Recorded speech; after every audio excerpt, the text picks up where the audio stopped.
c'était l'une des plus fidèles alliées de Jean-Luc Mélenchon.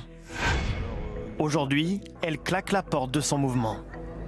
Charlotte Girard, l'architecte de la campagne présidentielle de 2017, annonce sur Facebook son divorce avec la famille insoumise. Le chemin fléché par la France insoumise s'arrête. J'ai donné tout ce que je pouvais tant que je pensais que l'outil, le mouvement, était conforme au but, la révolution citoyenne. Mais je n'en ai plus la certitude, et je n'ai pas la certitude non plus que les efforts qu'il faudrait fournir pour obtenir la refondation interne de l'outil seront au rendez-vous. Elle dénonce pêle-mêle la désorganisation du parti et le manque de démocratie au sein d'un mouvement devenu autocontradictoire. Une sorte de cristallisation. Sa défection intervient 2 jours après la fuite d'une lettre interne signée par 42 cadres et militants du parti. Aucune véritable instance de décision collective ayant une base démocratique n'a été mise en place. Les décisions stratégiques fondamentales sont finalement prises par un petit groupe de personnes dont on ne connaît même pas précisément la démarcation. Une lettre au vitriol qui accuse sans le nommer Jean-Luc Mélenchon d'être responsable de l'échec aux européennes. Cette prétention de construction d'un mouvement suffisamment gazeux pour être à l'abri des tensions entre courants ou fractions et à l'abri des enjeux de pouvoir est un leurre. Allez, enfoncez-moi cette porte.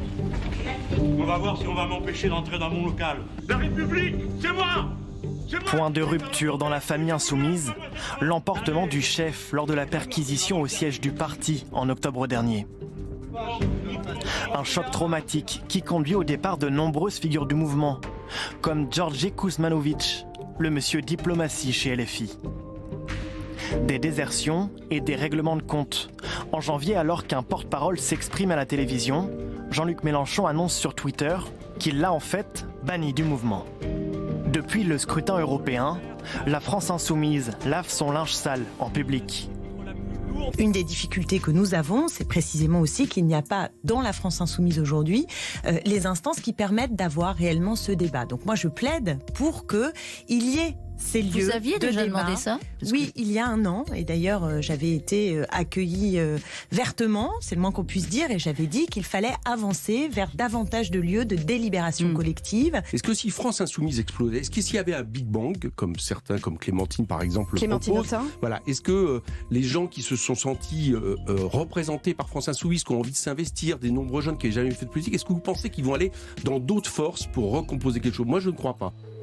À l'épicentre de ces scènes de ménage, Jean-Luc Mélenchon fait le choix du silence temporaire, à l'exception d'une étrange annonce publiée sur son blog il y a 10 jours. Après le 6 juin, je m'exprimerai plus largement, aussi clairement que j'en suis capable. Je dirai mon appréciation du moment politique, je proposerai une suite pour notre chemin et je dirai ce qu'il en sera pour moi. 4 jours ont passé, mais le chef est toujours muré dans le silence et laisse libre cours à la cacophonie au sein du parti.